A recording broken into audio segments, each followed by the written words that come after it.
Oh, gaz en grand.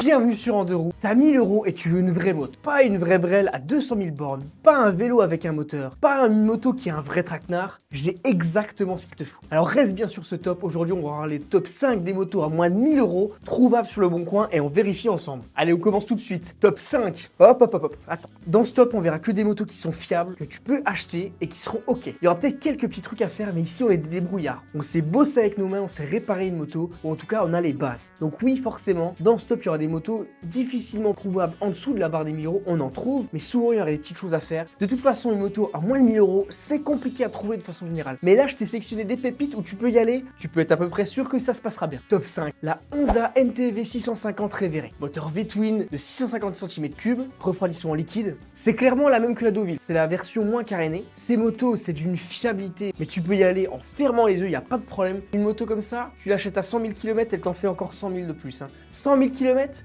c'est simplement qu'elle a fini le rodage. Donc ne t'inquiète pas, tu peux y aller. On a là une transmission par cardan, donc pas de chaîne à entretenir. C'est confortable, tu peux faire du duo sans problème. Franchement, la NTV, c'est un peu le break Volvo de la moto. Tu roules avec, mais alors, rien à foutre. C'est moche, mais alors tu peux rouler.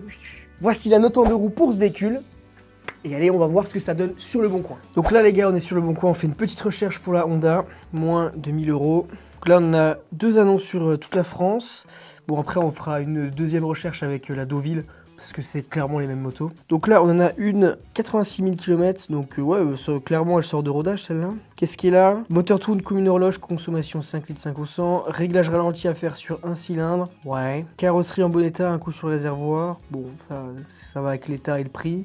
C'est l'abîmé, pneu avant neuf, changé au contrôle technique. Pneu arrière en bon état, donc ça c'est cool déjà, la moto est bien chaussée. Et là le contrôle technique, donc c'est cool. Ça, j'irais, mais avec un gros attention sur l'histoire du ralenti sur un cylindre. Attention à bien contrôler ça, sinon dans l'ensemble ça a l'air d'être une plutôt bonne machine. Deuxième annonce, on va voir ce que ça donne. Celle-là, la 1000 € tout pile, 85 000 km de 90 celle-là. Donc pareil, la moto elle est...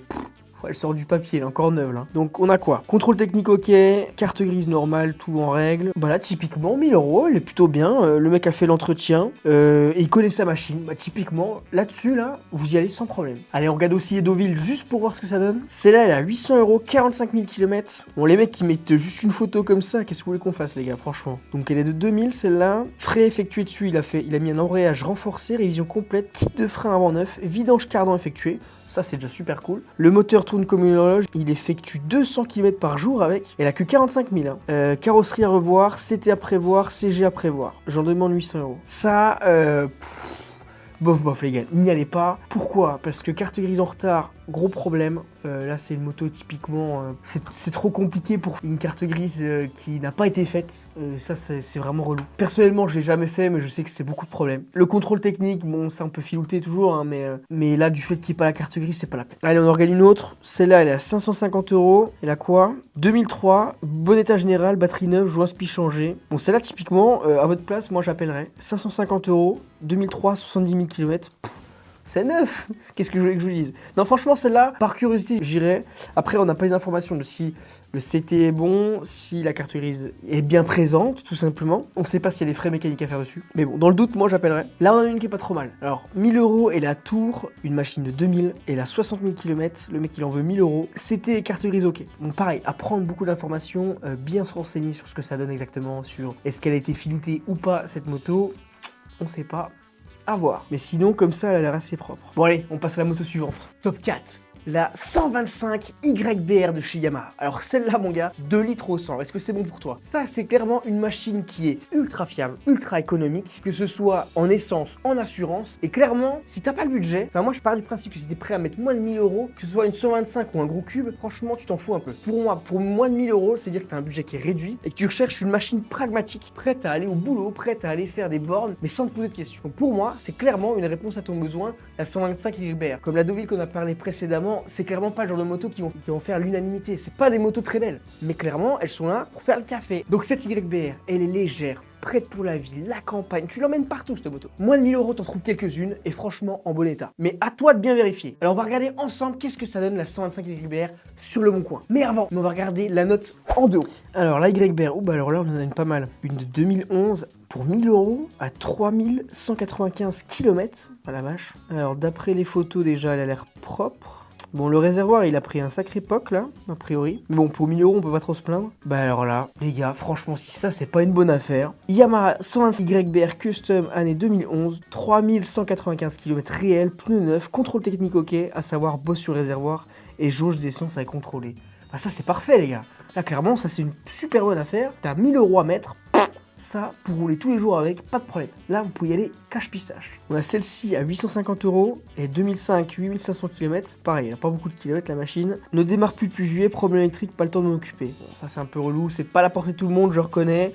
Mais quelqu'un qui est débrouillard, il y a quelque chose à faire. Attention, c'est-à-dire que c'est une moto qui n'a certainement pas, et c'est quasiment sûr, le contrôle technique. Celle-ci à 950 €, alors elle est 2008, 33 000 km. Bon, et ouais, ça va. Bon, c'est moche une YBR. Hein. Sur la moto, batterie neuve, câble d'embrayage neuf, relais clignotant neuf, pneus en bon état, contrôle technique OK. Bah voilà, ça c'est parfait ça. Ça, on peut y aller. Allez, une petite dernière, 800 €, 2006, 27 500 km. C'est pas énorme. Hein. Véhicule propre, fait consommation, une carte grise à prévoir. Aïe, ça...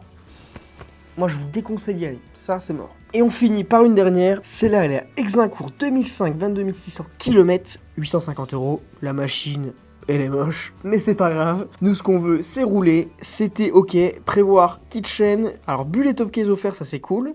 Il faut prévoir quand même un petit kitchen. Un kitchen, franchement, les gars, celui qui sait se sortir les doigts du cul, il sait faire un kitchen. Je suis désolé. Donc ça, on y va. Clairement, c'est une bonne affaire.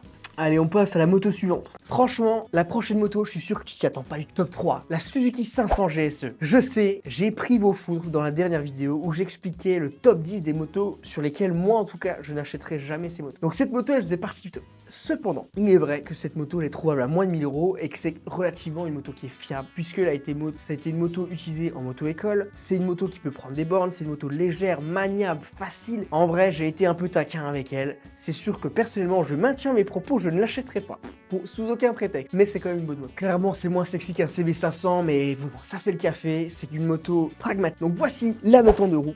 Donc on part sur le bon coup, on va voir ce que ça donne. Alors on en a une qui est pas trop mal là, donc GSE 500 de 89, 49 041 km, et elle a l'air plutôt propre. Bon alors clairement déjà les mecs, attention, je fais un petit disclaimer, là c'est une machine de 89, donc imaginez les roulements, les joints spi, etc. à surtout bien contrôler et vérifier que le propriétaire a bien des entretiens réguliers, mais surtout à faire un gros check-up complet avant de l'acheter. Donc là clairement, méfiez-vous, ça risque d'avoir des petites surprises. Alors sur l'instant T, sur la vente, peut-être pas, hein, effectivement que la moto roule très bien, mais au bout de 1 mois, 2 mois, 6 mois, 1 an, ça peut aller vite. Hein. Des petits suintements, des fuites qui créent des problèmes, ça peut aller vite. Les pièces sont relativement anciennes et elles morphent pas mal en fait, surtout en fonction de comment elle a été stockée la moto. Donc celle-là, elle a le contrôle technique OK, 750 €, voilà, il faut faire un check-up. On en gagne une autre, celle-là, elle est quasiment 900 €, elle a 69 000 km, donc c'est pas un problème, ça, franchement, les gars, le kilométrage là-dessus, vous pouvez y aller. Celle-là, qu'est-ce qu'elle raconte? Moi, elle est vilaine. Oh là là, elle est vilaine. Je suis vraiment désolé, les mecs. Hein.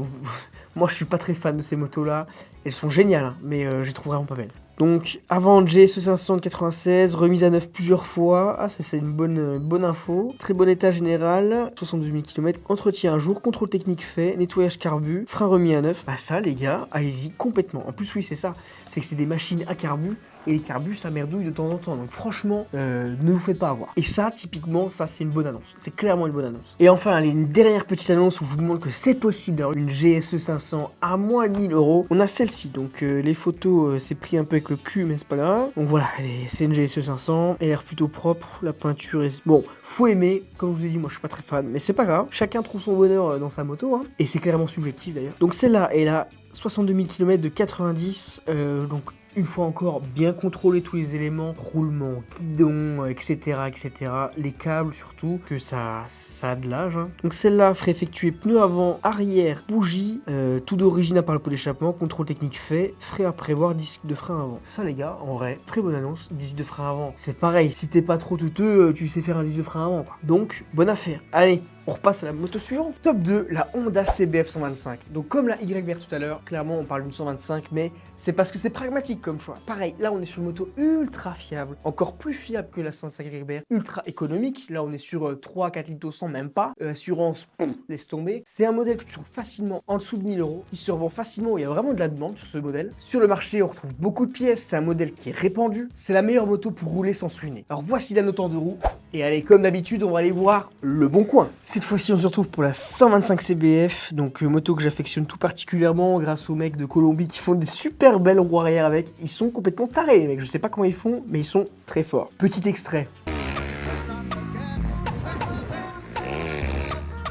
Donc on a celle-ci qui est de 2014, 20 000 km à 800 €. Alors qu'est-ce qu'elle raconte? En état, pour plus de renseignements, me contacter. Pas assez d'informations. Je peux pas me positionner, mais ça dépend. Faudrait appeler, mais bon. Souvent, c'est à prendre avec des pincettes. Celle-là, 1000 € 2009, 30 000 km, qui est franchement propre. Elles sont belles comme ça en noir. Bah voilà, bon état, sans contrôle à faire, pas de frais à prévoir, vent pour acheter plus gros.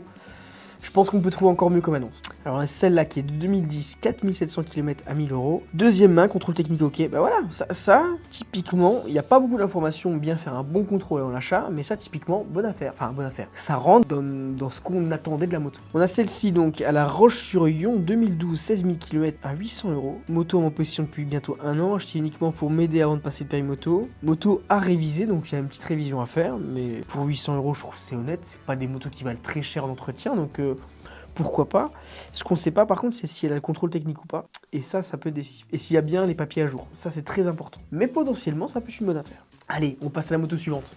Top 1 les mecs, et vous vous en doutez, c'est la Honda CB500. Alors attention, c'est le moteur bicylindre le plus fiable de sa catégorie. Et je pèse mes mots, hein. C'est ok, on en trouve à moins de 1000 €. Avec des gros kilométrages certes, mais vous pouvez y aller comme ça, il n'y a aucun problème. Pareil, c'est une moto économique et c'est largement le meilleur choix que vous puissiez faire si vous avez vraiment un besoin d'une moto pour moins de 1000 €.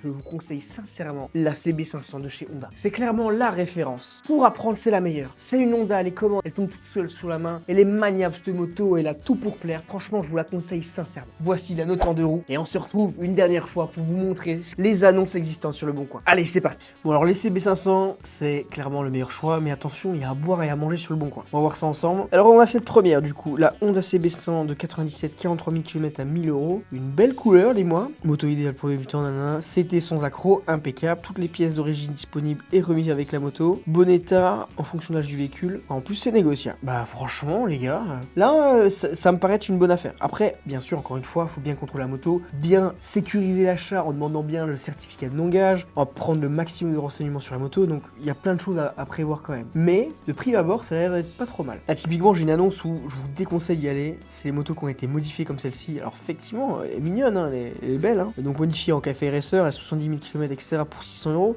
Mais ça ne passera jamais le contrôle technique. Et les mecs, ils ont tellement modifié le châssis et tout le bordel. Les gars, n'y allez même pas, c'est pas la peine. Alors j'ai une bonne annonce aussi là, donc c'est une CB500, il y a des carénages rouges qui n'ont rien à foutre là a priori. Bon, l'esthétique on repassera, 1000 €, 2003, 95 000 km. Mais allez-y les gars, n'ayez pas peur des gros kilométrages, hein. Là c'est des moteurs robustes et fiables, vous pouvez y aller, hein. Franchement il n'y a pas de problème. S'il y a un truc qui doit se détériorer en dernier, ce sera le moteur, hein, sur ces motos là. Donc vraiment, n'ayez pas de crainte. Donc celle-là, là, c'était fait, pneus neufs, plaquettes neuves, bah nickel.